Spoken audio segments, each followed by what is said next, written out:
So I stopped into a local mom and pop. I'm trying to support local businesses. I've pretty much had it with the Amazon and Walmart and Home Depot. When the lady in there, the shop owner, she notices my cross and she says, "You're Catholic. I used to be Catholic." Oh no. Here we go again. But first, you know the drill. First, we start with our mission. Always remember, God created us for this time and for this place. If we learn this faith, if we live this faith, if we share this faith, what will the next 100 years look like? Join the mission. So she says, "I used to be Catholic." And I say, "Do you miss it?" And I don't even get the words out of my mouth, and she starts shaking her head. You don't miss receiving the sacraments? You don't miss Jesus' true presence? You know where I'm going with this. You know the routine, but she cuts me off. Have you ever seen that one picture of the Pope standing in that snake room? Snake room? Hours of theological study, books, classes, church documents, just so I might be prepared if anyone should ever ask me a tough theological question. Sola scriptura, sola fide. Why do Catholics do this? Why do Catholics do that? All for what? For a question about the Pope's snake room? Does Trent Horn get this kind of stuff? This is not what I imagined it would be like. What?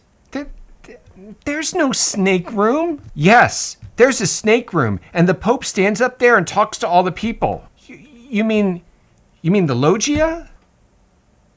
The balcony thing. No, it's a stage. It looks like a giant stage. I don't know what you're talking about. I'm telling you, the Pope stands on a stage in a giant snake room. I know, so I take out my phone and I Google Pope snake room and I get this image. Oh, I get it. Okay, first of all, that doesn't even look like that in real life. Let me explain. So it's a theater or a hall or something. I mean, obviously it's really ugly. I grant that. It was built in the 70s.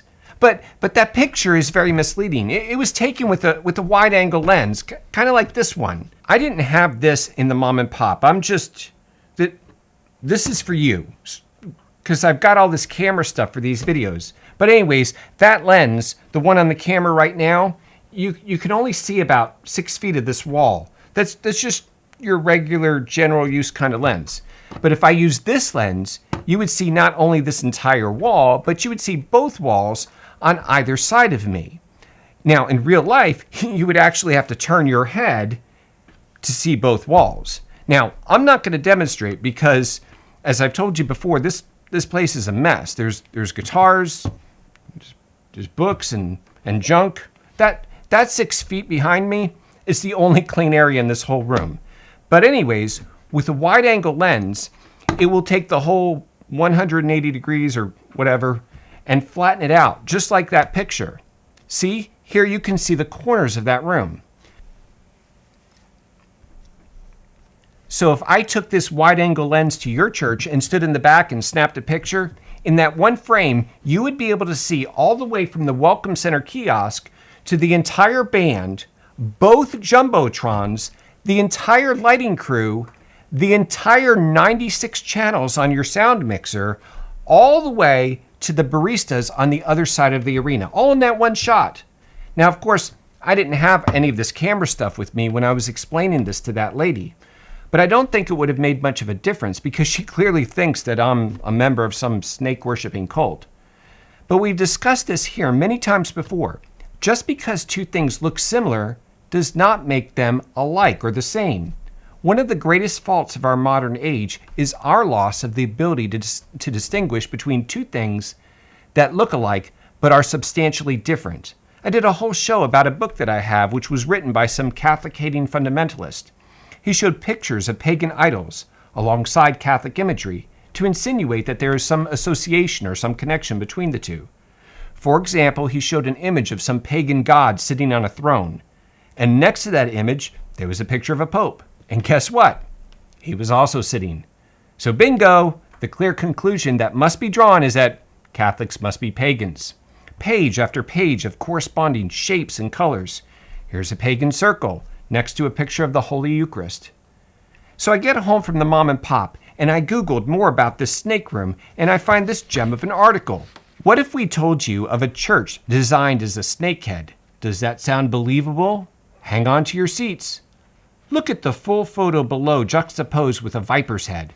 Pay extra attention to the narrow rounded front with nostrils, the eyes in the middle and the wide back. Don't forget the curve at the top.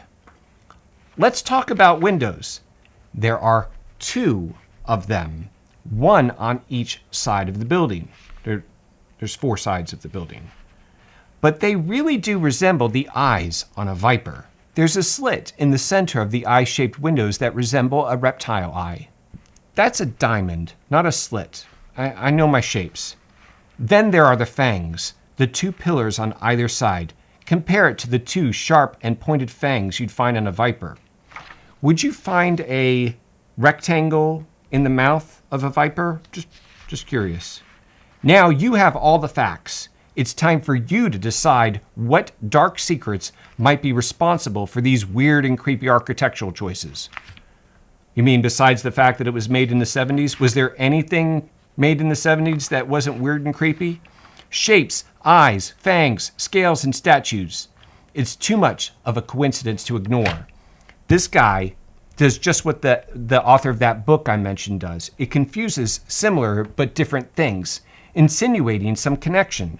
So I tried to explain this to that nice lady. We were in a health food store, so I used chicken nuggets and fish nuggets as an example that I thought she could possibly relate to.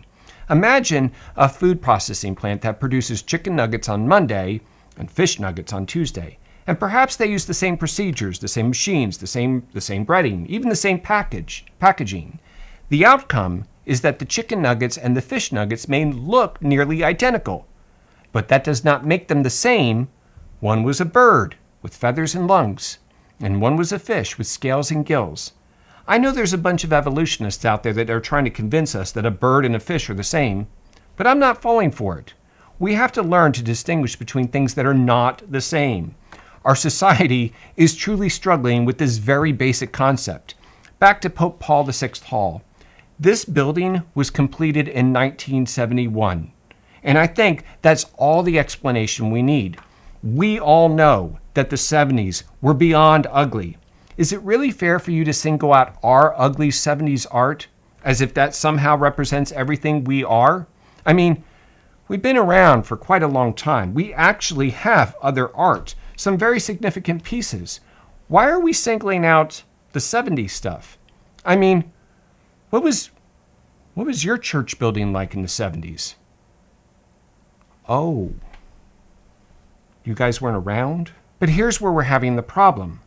What we say we believe, what we profess, there's a whole historical record of the writing of the Nicene Creed. It's called the Creed. Here's our catechism, our teachings. You can read this online.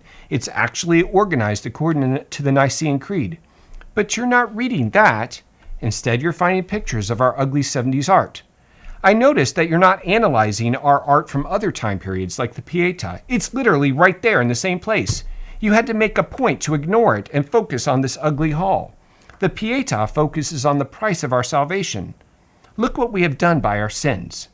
What about the Sistine Chapel, which is also in the same place? You had to actively ignore that also. It shows that God created man in his own image, and that if we reject him, Judgment Day might be kind of difficult. I'm not sure I've ever heard any criticisms of that. It seems as though all you want to talk about are these secret, hidden symbols of circles and triangles that somehow correspond to pagan religions. What this one guy here called dark secrets. It really seems as though some people spend so much time misrepresenting and mischaracterizing what we actually believe. Can we just please discuss the actual creed?